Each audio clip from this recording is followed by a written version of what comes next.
everyone, welcome to the sociology class. I hope you all are doing good. As you guys know that we are doing 30 days 30 session series और आज हम लोगों का day 7 है. 6 sessions we have already done. Almost 150 questions हम लोगों ने कर लिए हैं. हर session में हम लोग minimum 20 questions solve कर रहे हैं. एंड ये क्वेश्चंस डायरेक्टली बने हुए हैं इग्नू मटेरियल से. Now IGNOU material is very important for any exam, चाहे वो नेट हो, गेट हो या CUET PG हो. कोई भी एग्जाम है, ये MCQs आपके लिए इंपॉर्टेंट है बिकॉज इग्नू से क्वेश्चंस बनते हैं and IGNOU material is the most reliable material for sociology. ठीक है. So I am your educator Bharvi Bharadwaj. Those of you who are watching me for the first time, I teach sociology on this platform and you guys know that what you have to do. आप लोगों को मुझे class के बाद बताना है कि आपके कितने मार्क्स आ रहे हैं out of 20. Okay, especially those of you who are preparing for any upcoming exam. जैसे गेट का एग्ज़ाम अभी 15 को है आई थिंक, एंड उसके बाद CUET PG का 13 मार्च के बाद है. तो किसी भी एग्ज़ाम की अगर प्रिपरेशन कर रहे हो तो मुझे ज़रूर बताना that what exam you are preparing for and what is your score. Okay, चलो स्टार्ट करते हैं. आज भी हम लोग 20 क्वेश्चन सॉल्व करेंगे and these questions are mixed. काफ़ी ज़्यादा फैक्चुअल चीज़ें हैं जो मैंने आज ऐड की हैं. फैक्चुअल मतलब जो फैक्ट बेस्ड चीज़ें होती हैं, जैसे कोई इंपॉर्टेंट बुक या कोई इंपॉर्टेंट कॉन्सेप्ट. ठीक है, तो स्टार्ट करते हैं और देखते हैं किस तरह के क्वेश्चन हैं. Question number 1. Who is the author of The Land System of British India 1892? Very important book. काफ़ी ज़्यादा यहाँ से क्वेश्चन आते हैं और ये बुक 3 वॉल्यूम्स में है. Herbert Risley, Ramachandra Guha, Baden Powell या फिर RC दत्त. हिंदी वाले भी रीड करो क्वेश्चन, सेम ही क्वेश्चन है हिंदी में भी. The correct answer is C guys, Baden Powell. Please remember Baden Powell का ये जो बुक है ये 13 कह रही हूँ 3 वॉल्यूम्स में है. ठीक है, तो ये चीज़ याद रखना, एग्जाम में आ सकता है. Okay, this book always comes in NET exam as well. Question number 2. What is the meaning of guna? Now ये गुण है या हिंदी में अगर गुण कहोगे, इंग्लिश में गुनास बोल सकते हो, बट दिस इज गुण ओनली. सो हिंदू फिलॉसफी में हम लोग कुछ गुण पढ़ते हैं. क्या होता है ये, इसका मीनिंग आपसे पूछा है. द 3 एलिमेंट और features of qualities, the 4 stages of life in Hindu philosophy, 5 elements in nature या फिर 6 schools of Indian philosophy. What will be the correct answer? Hindi वाले भी क्वेश्चन रीड करो. What is the meaning of गुण? गुण का क्या अर्थ है? The correct answer is A guys, please remember. 3 गुण होते हैं जो हम लोग हिंदू फिलॉसफी या यू कैन से जब इंडियन सोसाइटी पढ़ते हैं तो उसमें इसको पढ़ते हैं. ठीक है, सो मैं यहाँ पर लिख भी देती हूँ कि कौन कौन से वो गुण हैं. पहला होता है सत्व. Okay, please remember. दूसरा होता है राजस एंड तीसरा होता है तमस. ठीक है, नाउ सत्वा की अगर हम बात करें ना, तो सत्वा का जो फीचर आपको याद रखना है that is brightness and intelligence. Okay,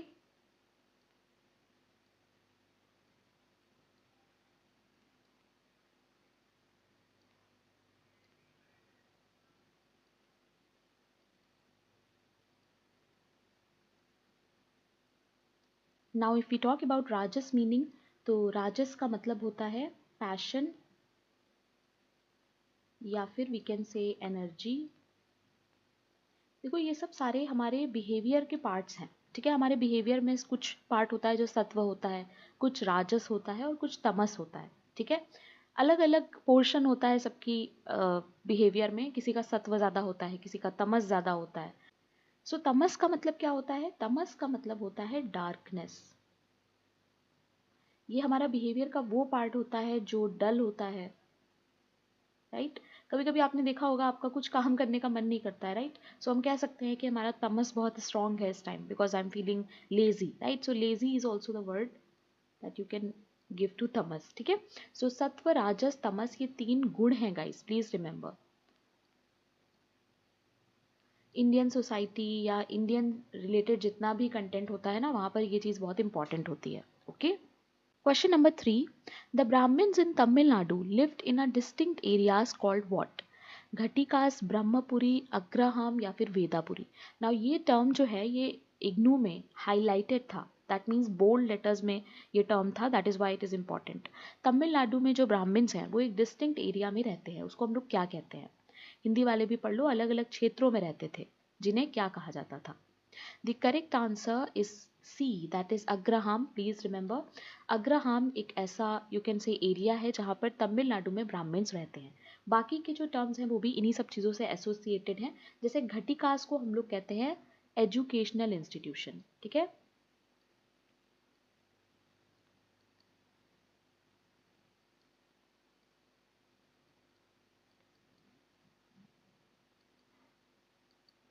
then Brahmpuri भी ऐसे ही है। ब्रह्मपुरी का मतलब होता है जो सेटलमेंट्स होते हैं टेम्पल के आसपास।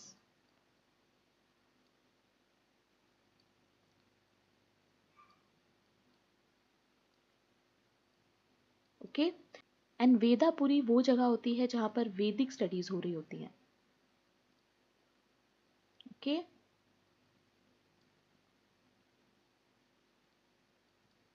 जहाँ पर भी वैदिक स्टडीज होती हैं उसको हम लोग वेदपुरी कहते हैं, या वेदापुरी या वेदपुरी, ठीक है। और अग्रहाम आपको पता ही चल गया, ब्राह्मण्स जो हैं तमिलनाडु के वो जहाँ रहते हैं उनको हम लोग वेद अग्रहाम कहते हैं, सॉरी, ठीक है। Please remember guys. Question number 4, anuloma stands for what? Anuloma का मतलब क्या होता है? हाइपोगेमी, हाइपरगेमी, मोनोगेमी या फिर xenogamy? Now these terms are really really important. इन टर्म्स से क्वेश्चन बनते ही बनते हैं, ठीक है। What will be the answer? The correct answer is B. Those of you जिन्होंने बी आंसर दिया है, वेरी गुड। हाइपरगेमी आंसर होगा, और हाइपोगेमी का मतलब होता है प्रतिलोमा।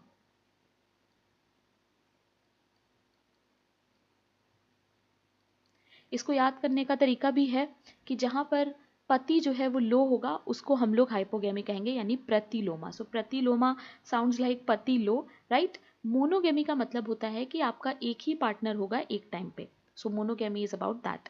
सेनोगेमी का मतलब होता है ग्रुप मैरिज, ठीक है। Please remember. Question number 5.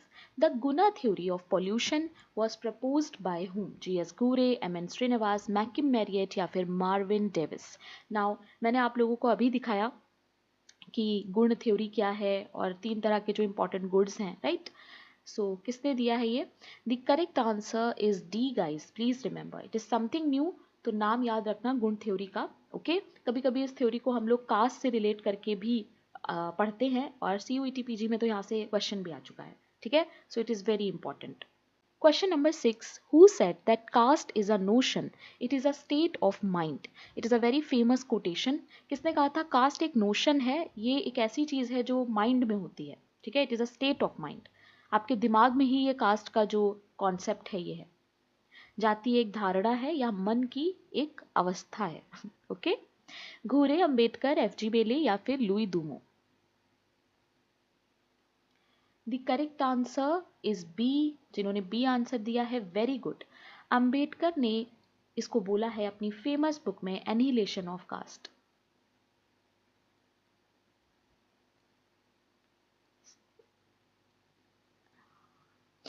Annihilation of caste. Now guys please, Ambedkar की जितनी भी बुक्स हैं ना वो आप प्रिपेयर करके जाइएगा एग्जाम में। कोई भी एग्जाम हो, चाहे नेट हो, गेट हो, इनकी बुक्स हमेशा आती हैं, ठीक है। 1936 में ये पब्लिश हुई थी, ये भी याद रखना, ठीक है। Question number 7. दो स्टेटमेंट्स दिए हैं, both statements are related to your Karl Marx. पहला स्टेटमेंट है कि Marx model of class is a dichotomous one. It is through the concept of class that he explains the exploitation of subordinate categories by the dominant classes. Second statement है कि according to Marx in every class society there are 2 fundamental classes.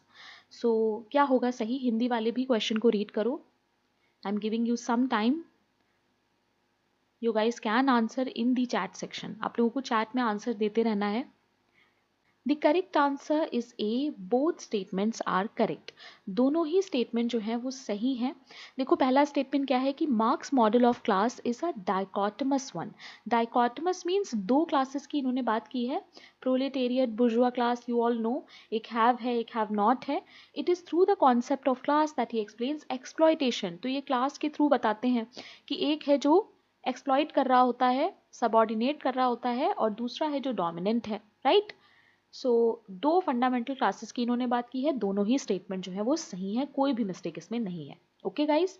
Answer A is the correct option. जिन्होंने ए दिया है, very good. Question number 8.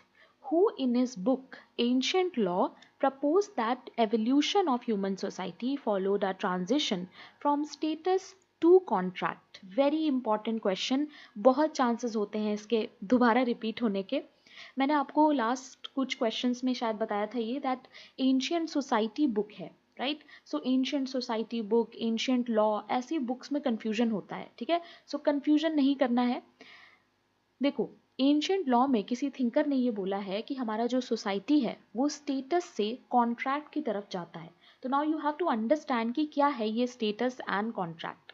देखो, status का मतलब क्या होता है कि सोसाइटी में हमारा स्टेटस क्या है.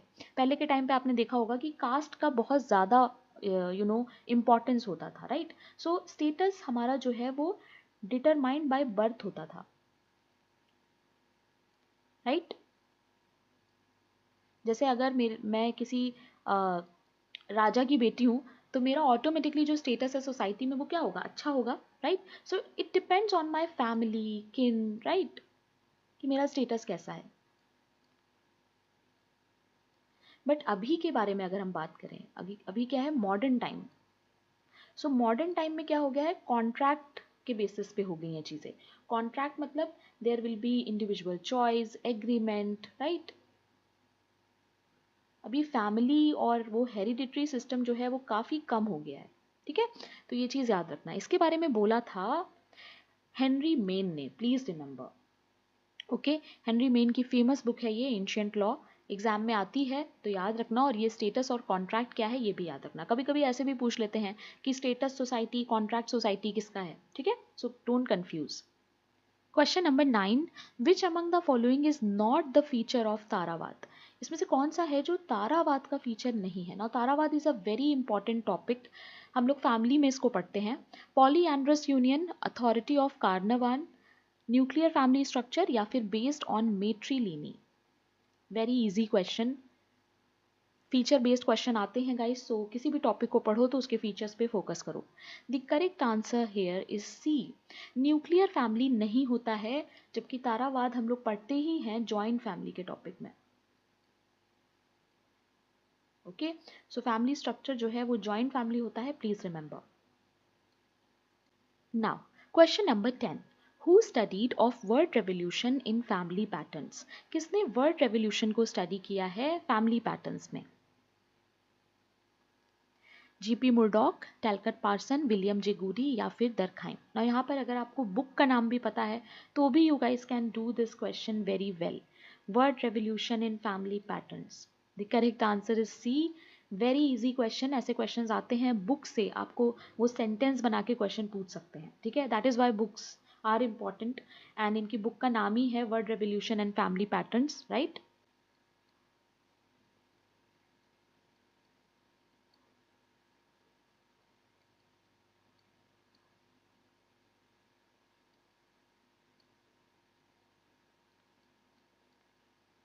And this book came, year भी आपको याद रखना है, इट केम इन 1963, ठीक है.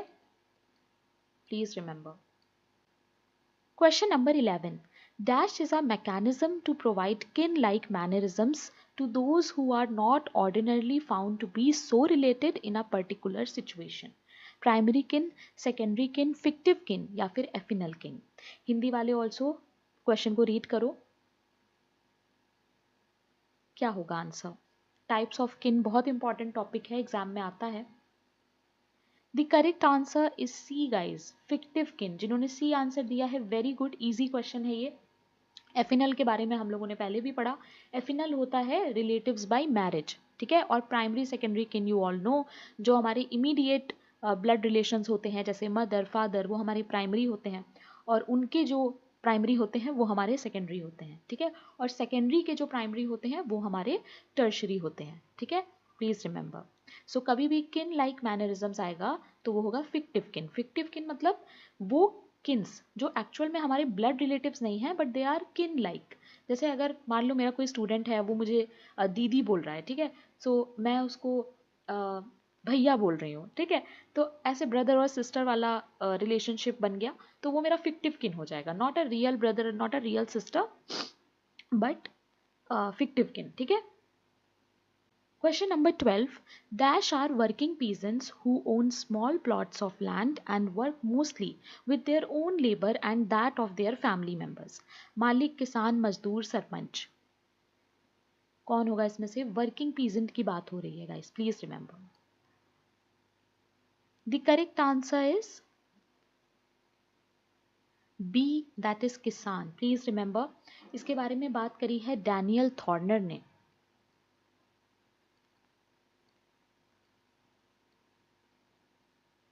डैनियल थॉर्नर ने दिया है हमें एग्रेरियन क्लास 3, ठीक है।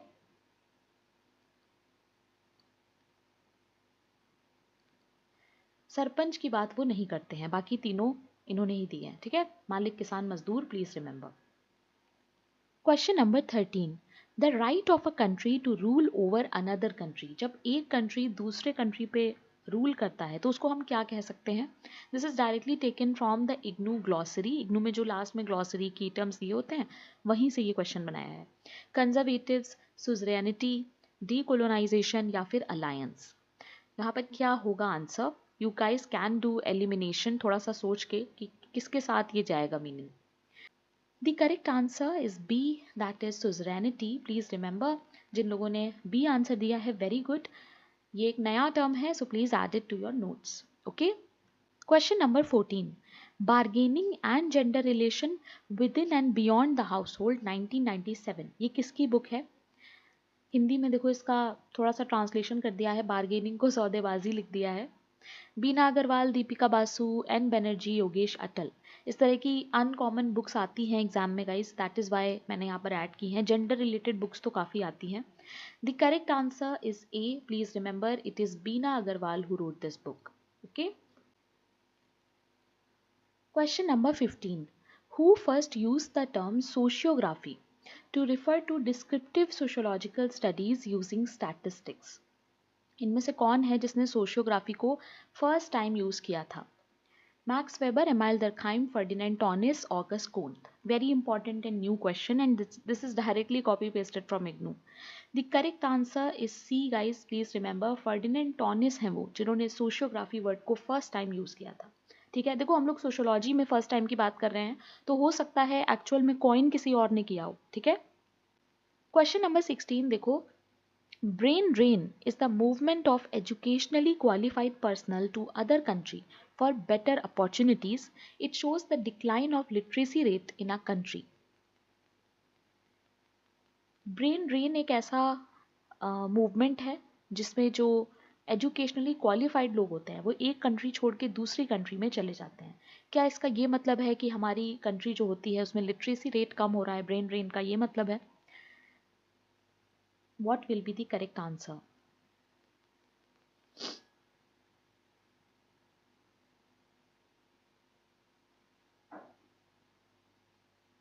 The correct answer is C, please remember guys. Brain drain का मतलब ये ज़रूर होता है कि जो क्वालिफाइड लोग हैं वो एक कंट्री से मूव कर जाएं दूसरी कंट्री में फॉर बेटर अपॉर्चुनिटीज़, बट इसका ये मतलब नहीं है कि किसी एक कंट्री में लिटरेसी रेट ही डिक्लाइन हो रहा है, ऐसा नहीं है, ठीक है। सो स्टेटमेंट 1 सही है, स्टेटमेंट 2 जो है वो गलत है, okay guys, please remember. Question number 17। Which of the following is not an example of million city? इसमें से कौन सा है जो मिलियन सिटी का एग्जाम्पल नहीं है? मैं आपको बता दूं, मिलियन सिटी का मतलब होता है ऐसी सिटी जहां पर 1 मिलियन पॉपुलेशन हो at least.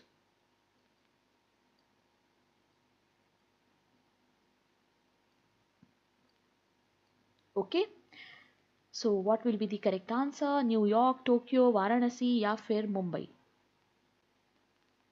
The correct answer is C guys, Varanasi. Please remember, बाकी सारे जो हैं वो मिलियन सिटी का एग्जाम्पल होंगे, ओके।